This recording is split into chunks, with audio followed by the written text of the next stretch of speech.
Welcome to The Explainer. All right, today we're getting into a text that, well, it doesn't pull any punches. Pablo Ostenberg's de Nascimento's work doesn't just critique modern society, it puts it on trial. It's a really provocative and unflinching piece, and we're going to break it down step by step.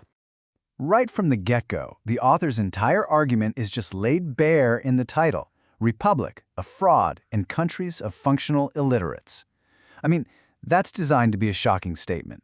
So let's unpack exactly what he means by this and see why he thinks it's true. Okay, so to really understand his argument, we have to start with the core problem that he identifies, and that is functional illiteracy. So, what is functional illiteracy? According to the author, it's not just about being unable to read. It's something way more subtle, and maybe even more dangerous. A person can see the words on the page, they can recognize them, but they can't really grasp the meaning or analyze the subtext or think critically about what's being said. It's this deep gap in actual comprehension.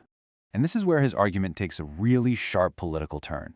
He claims a functionally illiterate nation is the paradise of any tyrant on duty. This is a huge point for him.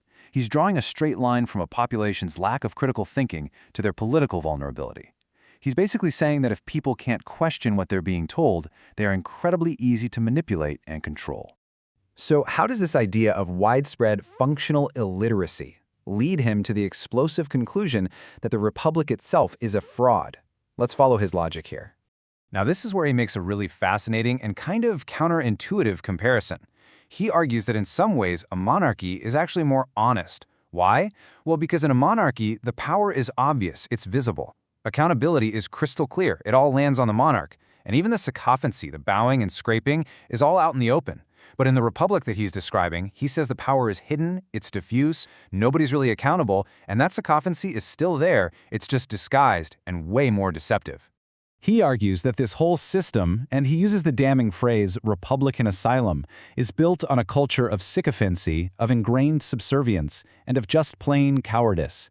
He says this beggar's spirit is what allows these little petty tyrants to pop up everywhere, because in a system like that, no one is ever really held responsible for anything.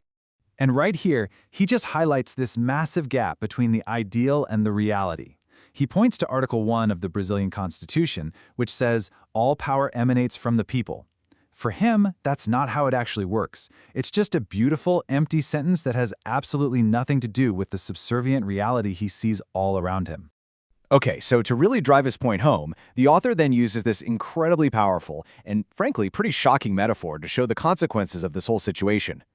He basically asks the question, what does all this subservient behavior actually look like in the real world, day to day?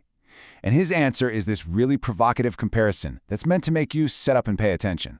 He writes that these individuals, quote, do not differ much from pets. They lie in wait for some treat when they get right which behavior they should maintain. And the key idea here is this concept of conditioned behavior. He's arguing that people, because they can't think for themselves, just learn what to do to please their bosses or their superiors in exchange for little rewards. You know, kind of like a trained animal. And he pushes this metaphor even further. He describes these well-trained citizens as giving a paw, rolling over, and even playing dead. Now, obviously, he's not being literal. Giving a paw is that performative agreement, just nodding along.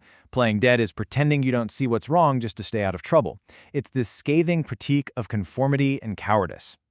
So after laying out such a bleak and, let's be honest, scathing diagnosis, you might think he just ended on a note of despair. But he doesn't. He actually flips the script and offers a really direct and forceful prescription for how to fix it. And the antidote he proposes, it isn't a new law, it's not some systemic reform, it's something way more personal. It's something that has to come from inside each individual. It's courage. The very first step on this path, he says, is intellectual. He calls for the courage to risk thinking for yourselves, to actually break free from those conditioned responses and dare to have a genuine, independent thought. Then he really raises the stakes. He uses some incredibly provocative language here, calling for the courage to abandon the prostitution in which you find yourselves. Now, that's a harsh word, but he's using it on purpose to describe the act of trading your own dignity and integrity for the security of getting those little treats we talked about earlier. But it's not just about rejecting the negative stuff. It's about actively moving towards a positive goal, the courage to head towards dignity. It's a call to deliberately choose a path of self-respect and moral integrity. And finally, he brings it all together with this incredibly powerful call to action: courage to free yourselves from the farce imposed with your consent. And this is the real core of his argument. The system, this farce, it only exists because people, whether they do it actively or passively, consent to it. So the ultimate act of courage? It's simply to withdraw that consent. So the author's analysis is definitely unsettling. It's built on these stark metaphors and a really harsh diagnosis of our time. And he's not offering any easy answers. Instead, he just leaves us with this profound challenge, one that turns his whole critique back on every single one of us, in a world that is so saturated with information and just immense pressure to conform. What does it truly mean to think for yourself today? And do you have the courage to do it?